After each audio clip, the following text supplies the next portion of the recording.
Hi and welcome to this video blog with me, Wayne, from swimmingcyclingrunning.com.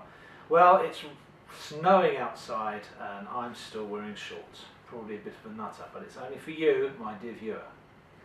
This is the second week where we're looking at the Kinesio taping that I did last week, and you can see it's still on. It's actually managed to stay on, except for this strip, and it's rolling up at the bottom, so I added another strip down the side, which itself is now coming off, but that's 7 days of wear.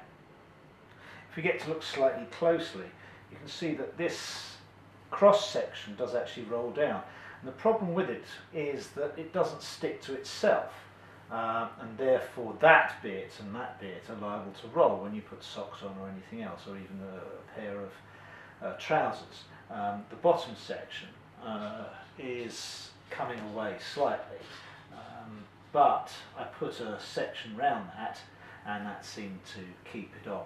In reality, when I put it on, I did think to myself, well, what I should probably do is put this cross supporting section underneath the long sections going up. You can see that comes up there. And that probably would be sensible. So if you're going to Kinesio tape yourself and you're going to put a supporting cross section in any area like this, it would be better to put it under the longer section, because the longer section has a huge anchor point, whereas this section only has a small anchor point there and there, and obviously it would be controlled more. So I did have to replace this once, but that's not really a problem all in all. So what actually happened over the week? Well, I didn't do any running the whole week until the weekend. But I did do swimming on Friday, and on Saturday I did about a 1¼ hour turbo session. On Sunday, because I was still nursing and I couldn't feel any pain or very much pain, I thought, okay, I'll start testing the leg.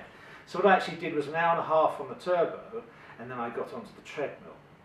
And on the treadmill I was taking it exceptionally easy. What I did was a 700 metre slowly but surely increasing speed walk, followed by 100 metre run at 7.5 kilometres an hour. That's obviously not a run, that's more of a jog.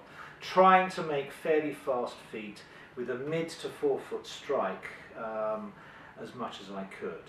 I did that 10 times, so what I did was 100 metres at 7.5k followed by 100 metres walk. And I did that 10 times, so that was a whole 1k. And I had absolutely no reaction from the calf at all. So I thought, okay, that's great, that's fantastic, that's 2 hours of exercise. Effectively I was about half an hour on the treadmill and I didn't have any reaction. So I thought, okay, Monday I'll let that just rest, and I was very busy anyway. Tuesday morning I swam. I also swam obviously Friday afternoon, so it has been through good sessions in the water.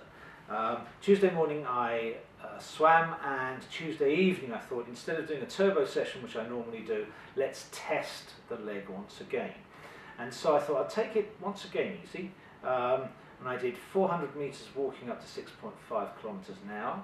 Then I did 400 metres at 7.5 kilometres an hour as a jog, the same I did the day on Sunday. And then I did 400 metres at 8 kilometres an hour.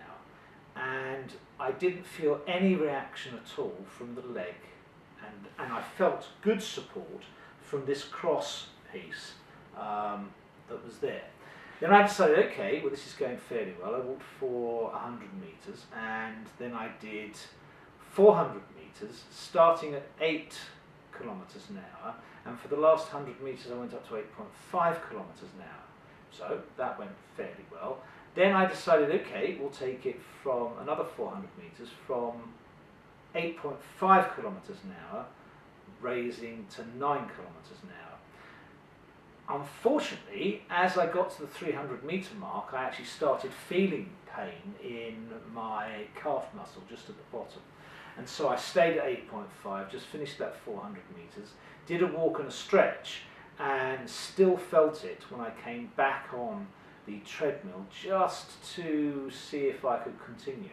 I decided, no, better part of valor is to stop. And I do have pain on the bottom of the Achilles now, right no, it's the bottom of the Achilles, bottom of the calf muscles, at the top of the Achilles, just where that joint is. So obviously I haven't given it enough rest, but I do feel I got some support from the kinesio tape. Unfortunately, the experiment says the jury's out. We can't actually find whether it actually helped or not. I felt it did, but then I might have pushed it a bit too soon. There are too many variables to be able to say yes, the kinesio tape helped, or no, it didn't. So there we go, the experiment's still running, but next week I won't be doing a blog on kinesio tape, and what I'll probably do is go back to the beginning, just let that heal, then start using the kinesio tape afterwards and see how that goes. I'll let you know how that goes, but next week it certainly won't be a blog about kinesio tape.